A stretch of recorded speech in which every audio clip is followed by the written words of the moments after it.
السلام عليكم ورحمة الله وبركاته.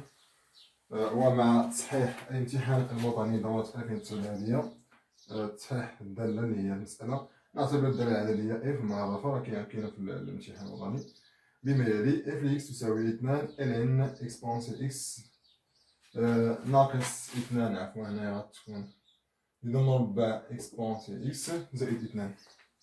إذا السؤال الأول اللي كان هو تحقق أن إكسبونسيال إكس ناقص 2 جذر مربع إكسبونسيال إكس زائد 2 تساوي جذر مربع إكسبونسيال إكس ناقص 1 أس 2 زائد 1، ثم لكل إكس من R ثم استنتج أن مجموعة التعريف F هي R.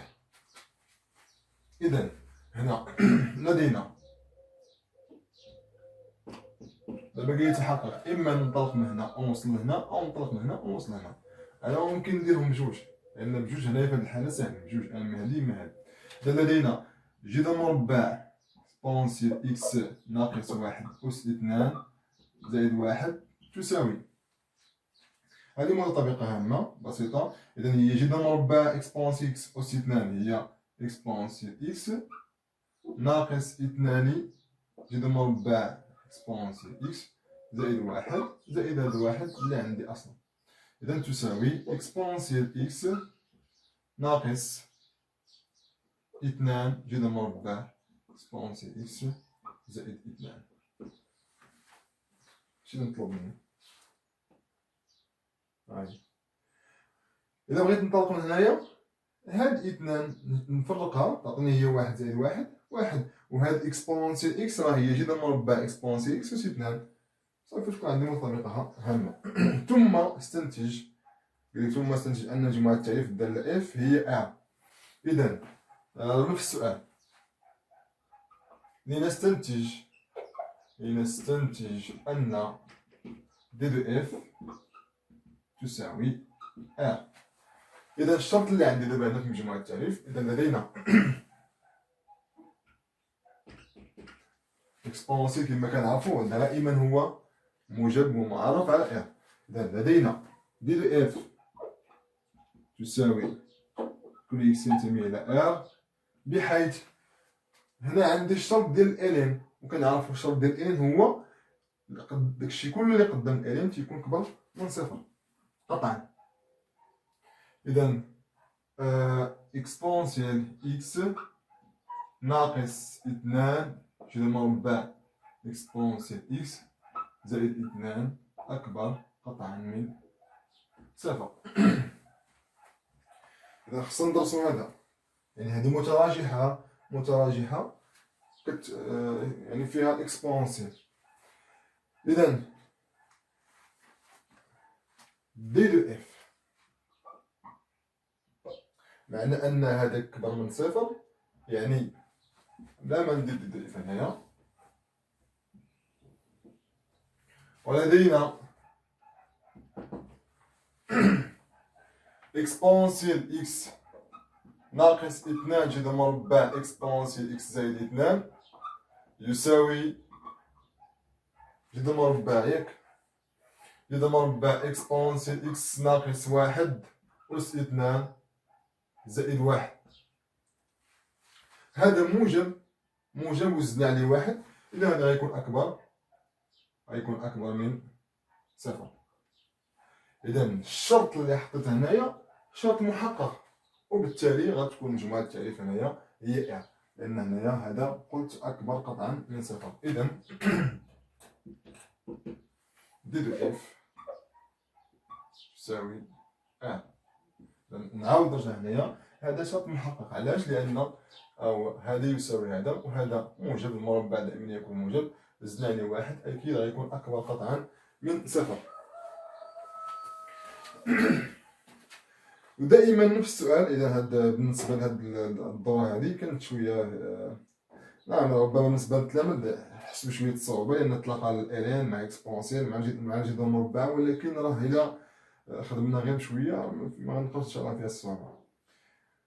دائما وان مهما يكون اكس من ار، يعني نستنتجوا لان مهما يكون اكس من ار واحد نكتبها لنستنتج أن مهما يكون إكس ينتمي إلى R، 1 ناقص 2 على جذر مربع إكسبونسيال إكس زائد 2 على إكسبونسيال إكس أكبر قالك قطعا من 0. إذا لدينا أول شيء خصنا نزيدو نبسط هادي، لدينا 1 ناقص 2 على جذر مربع إكسبونسيال إكس زائد 2 على إكسبونسيال إكس تساوي هي نحاول نوحدو المقام. المقام واحد. شنو هو المقام واحد؟ المقام واحد راه هو إكسبونسيال إكس. إذا باش تبان هي 1 ناقص 2 على جذر مربع إكسبونسيال إكس مزيان زائد 2 على هذه راه هي جذر مربع إكسبونسيال إكس الكل أس 2 فقط. إذا المقام واحد هو جذر مربع إكسبونسيال إكس أس 2 تساوي نوحدو المقام. إذا هنا غتولي عندي هي جذر مربع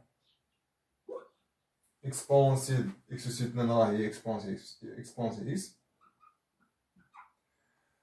ناقص هنا خاصة جذر مربع ناقص 2 جذر مربع إكسبونسيال إكس.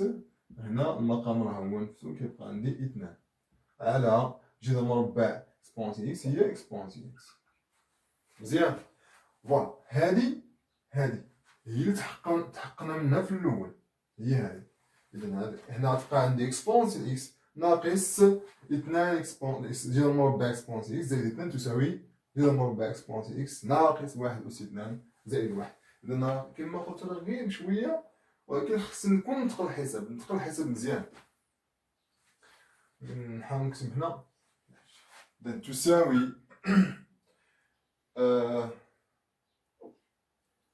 جذر مربع إكسبونسيال إكس ناقص 1 أس 2 زائد 1 على إكسبونسيال إكس هذا أكبر قطعا من 0، لأن هذه بيناها استعملناها في مجموعة التعريف. إذا لأن جذر مربع إكسبونسيال إكس ناقص 1 أس 2 زائد 1 أكبر قطعا من 0، وإكسبونسيال أيضا أكبر قطعا من 0.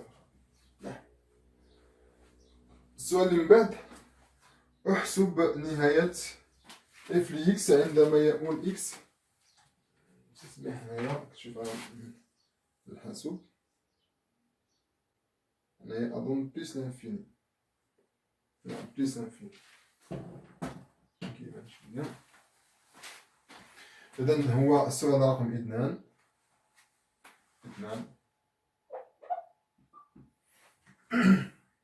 لدينا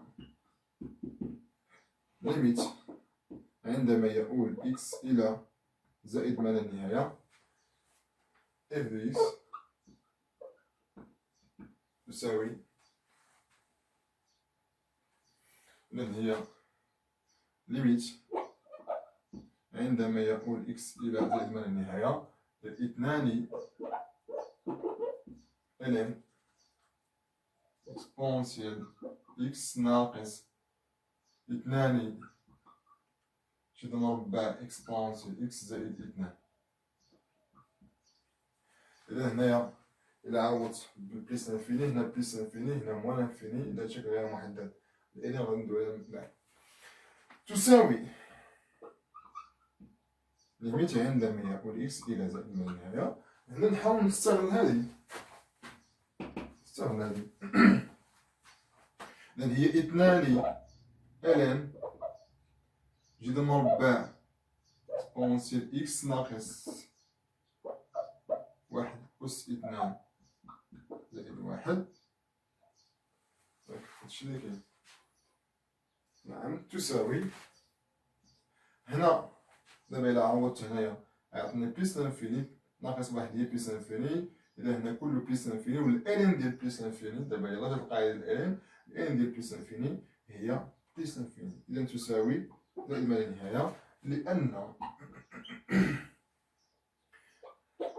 ليميت عندما يؤول إكس إلى زائد ما لا نهاية ديال جذر مربع إكسبونسيال إكس ناقص واحد أس اثنان زائد واحد تساوي زائد ما لا نهاية. نعم. هنا واش يمكن لي نأول؟ حاليا لا، ولهذا غادي دابا نستعمل طريقة أخرى، لأن كاين بعض التلاميذ كيلقاو مشكل مع إنشاء الشكل. غنستعمل واحد الطريقة سهلة، النتيجة اللي حصلنا عليها نحطوها في الشكل رسم واحد الشكل مبسط. إذا هنا نتمنى يكون هادشي هذا واضح. غنمسح هاد السبورة.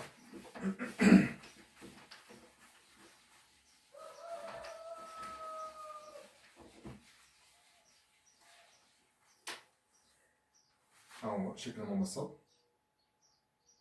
دابا حسبت ليميت في بليس لانفيني، عطاتني بليس لانفيني، هاد الشكل غادي يكون دايز من هنايا تحت الفوق والله أعلم. إذا هنا غادي يكون دايز الشكل. ثم بين أن ليميت، هذا نحاول نحطو هنا، ثم بين أن ليميت عندما يؤول إكس إلى ناقص ما لا نهاية يساوي ln 4.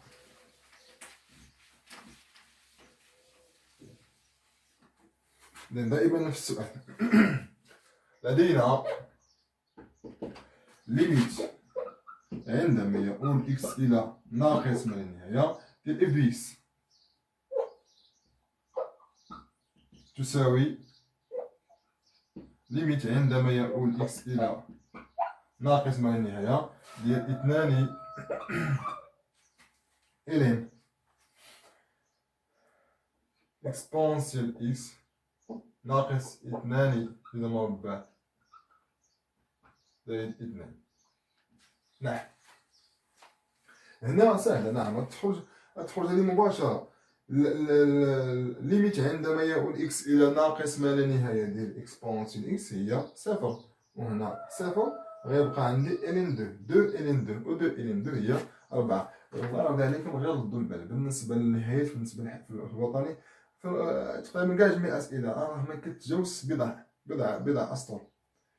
خصوصا بالنسبة دابا للنهايات راه تيكون بعد ما تخرج مباشرة بحال دابا هادي، حتى بالنسبة للبليس لانفيني كانت خارجة مباشرة. إذا ردوا البال. إذا هادي تساوي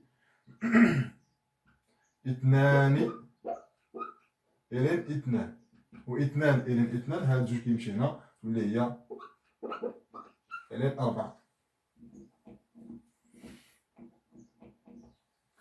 لأن ليميت عندما يؤول إكس إلى ناقص ما لا نهاية لإكسبونسيال إكس يساوي صفر.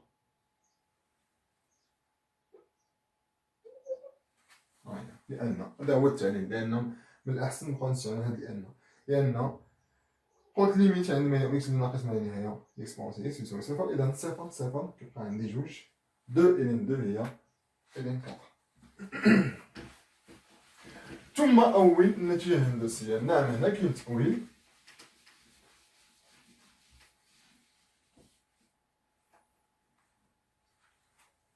إذا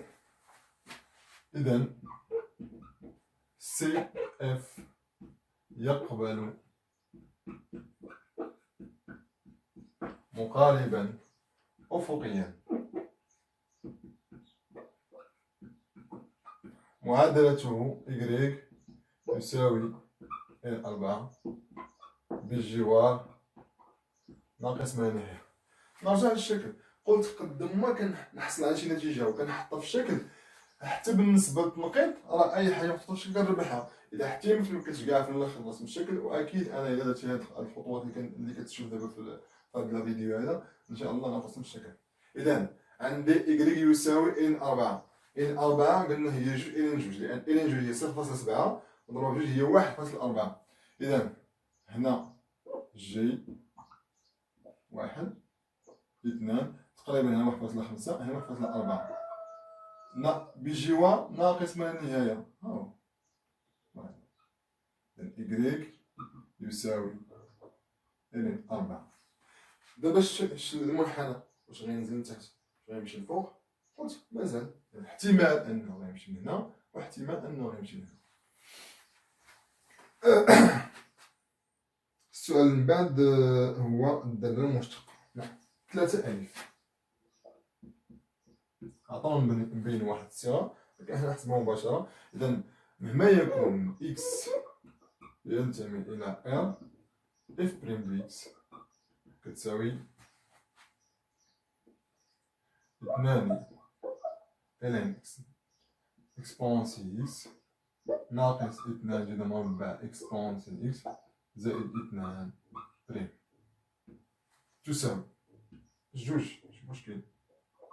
الشقق ديال ln هو لأن إكسبونسيال إكس ناقص 2 جذر مربع إكسبونسيال إكس زائد 2 بريم على هادشي هذا إكسبونسيال إكس ناقص 2 جذر مربع إكسبونسيال إكس زائد 2 تساوي 2. نكتبوها هنا.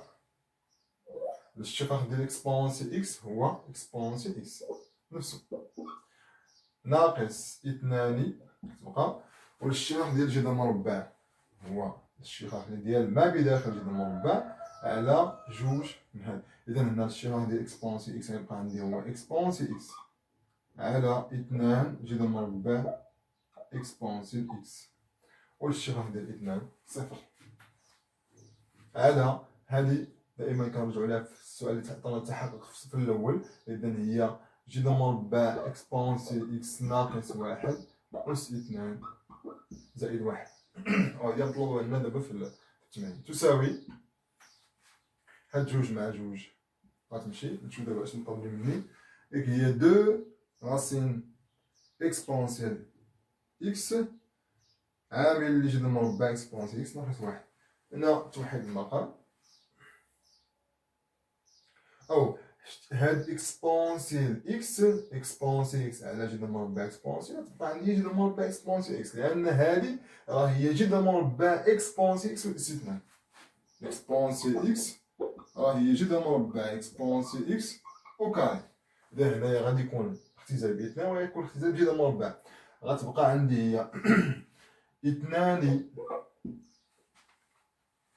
عامل لإكسبونسيال إكس ناقص جذر مربع إكسبونسيال إكس على جذر مربع إكسبونسيال إكس ناقص 1 أس 2 زائد 1.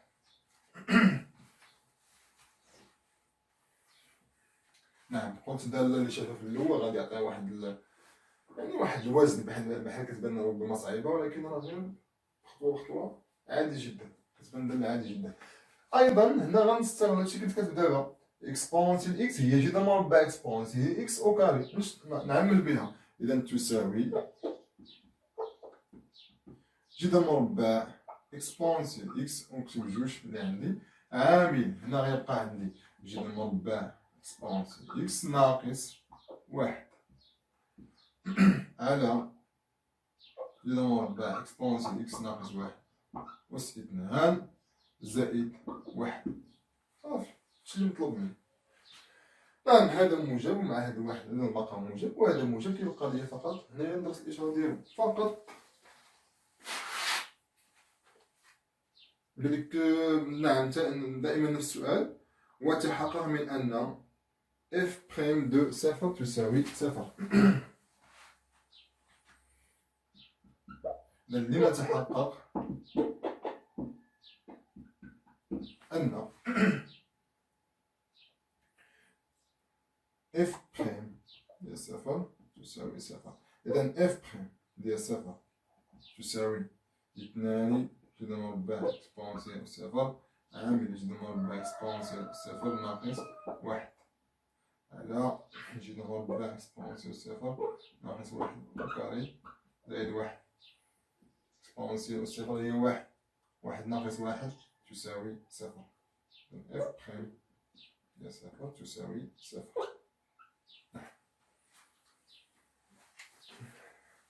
السؤال اللي من بعد اللي هو باء. ادرس إشارة جذر مربع. نحاول نربح الوقت باش ميجينيش الفيديو طويل شوية.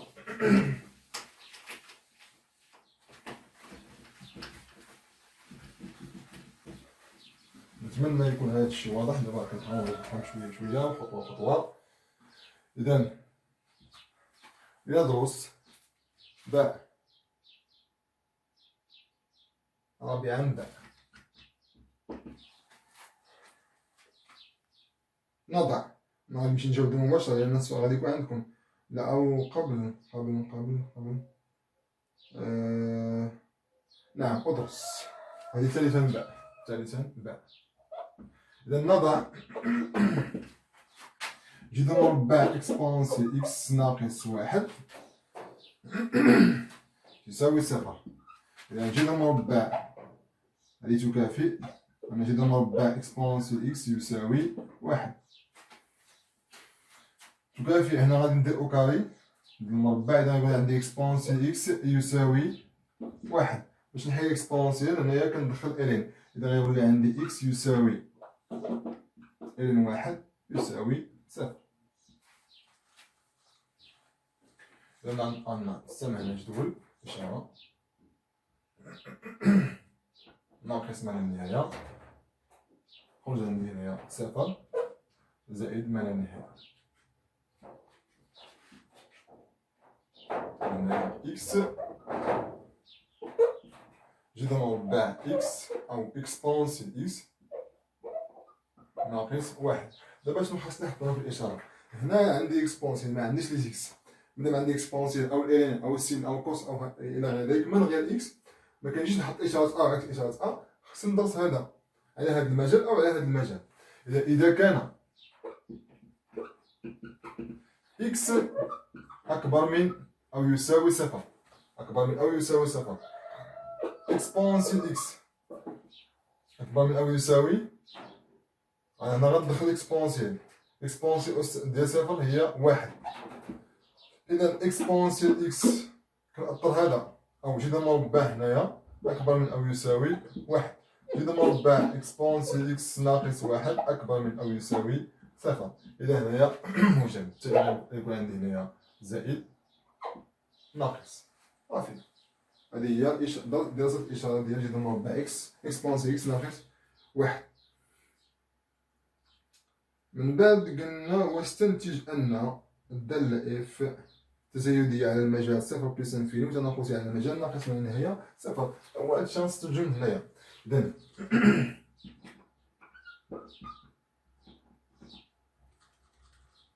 بما أن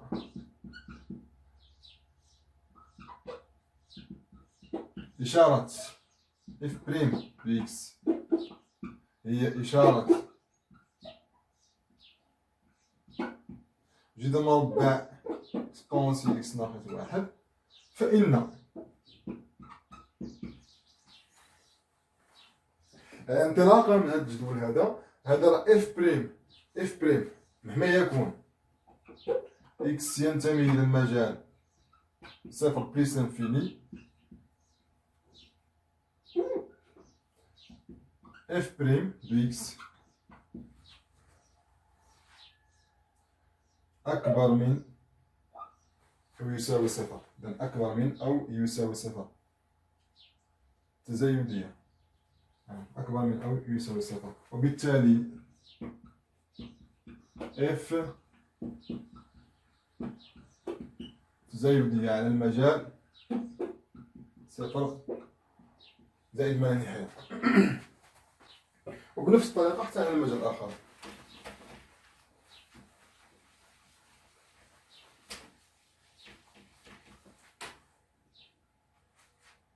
إذن مهما يكون إكس ينتمي إلى المجال ناقص ما لا نهاية صفر، إف بخيم دي إكس أصغر من أو يساوي صفر، وبالتالي إف تناقصية على المجال ناقص من النهاية صفر. نعم، نشوف شحال من الوقت في هذا الفيديو لأن إلا كان طويل شوية مكيبغيش تبارطاجا. إذا نحاول نكمل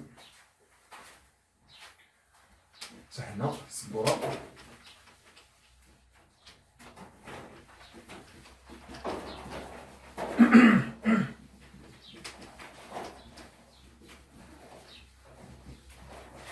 إذن السؤال الموالي تحقق من أن رابعا ألف لنتحقق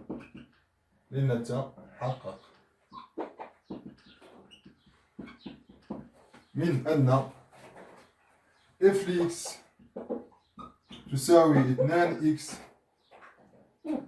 زائد 2 ln واحد ناقص 2 على جذر مربع إكسبونسيال إكس زائد 2 على إكسبونسيال إكس.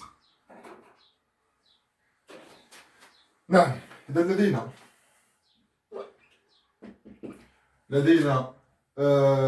هذه اف ليكس، لدينا اف ليكس كتساوي هذه كنا حسبنا هذه.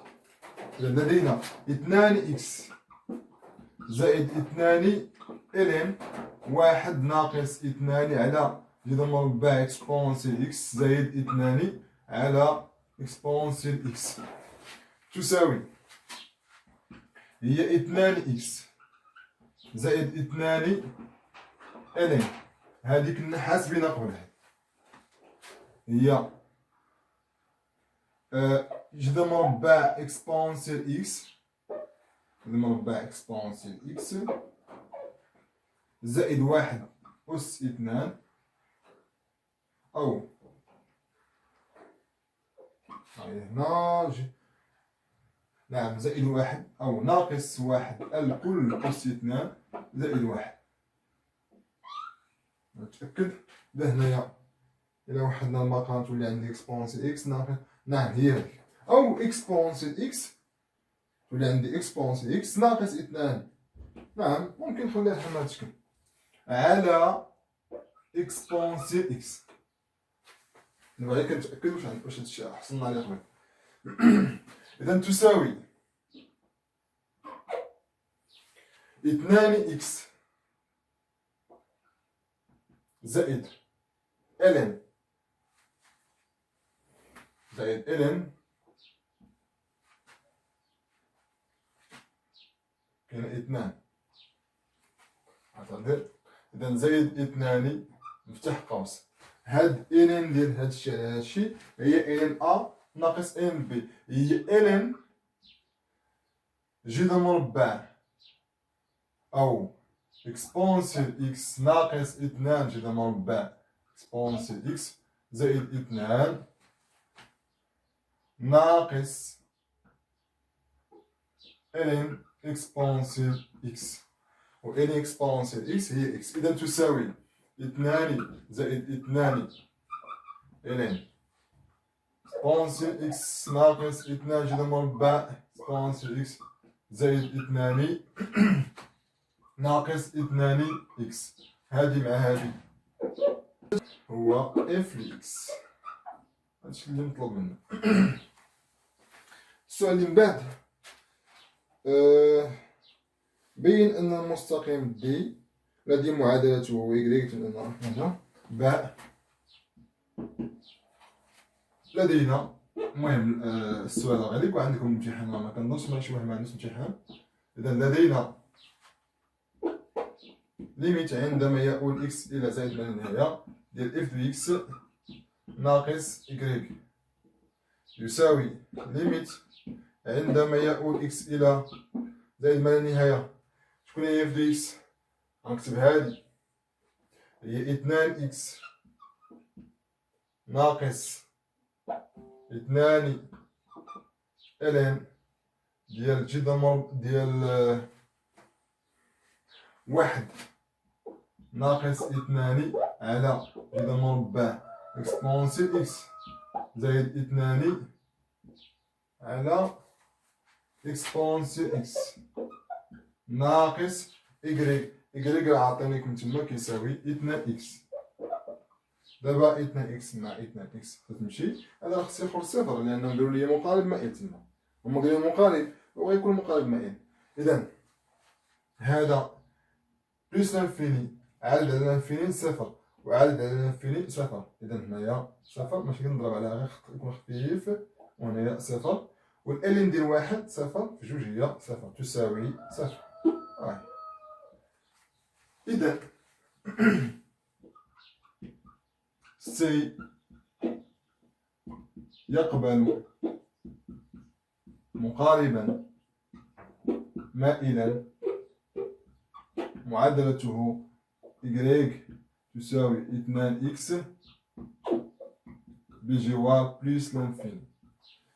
نعم كنجي هنا كنمثل عندي y، قلت هاد الطريقة هادي غتساعدني بزاف. هاد الطريقة هادي إذا عندي y يساوي 2x، هادشي وقت وسخ وأنا راه كنرسم الشكل معايا في نفس الوقت. ناخذ بعض النقط هنا x وهنا y. إذا الصورة ديال صفر هي صفر، الصورة ديال واحد 2 والصورة ديال 2 4. هنا غير تقدير الصورة ديال واحد 2 والصورة ديال 2 4 تقريبا. هادشي غير تكون تقريبا. المهم نربح أنا هذا هو المقارب y يساوي 2x. كنكتبها الشكل دابا تقريبا غادي يجي هنا واحد غيدوز هنا لتحت ولا هنا الفوق. خص يكون داز الوضع النسبي، ربما هو اللي غادي يجي من بعد. نعم اذا ما غاديش نتمكن باش انني نكمل هاد الفيديو هذا، لان الفيديوهات اللي عندها الطاي ديال كبيره وغنلقاو مشكل في البارطاج.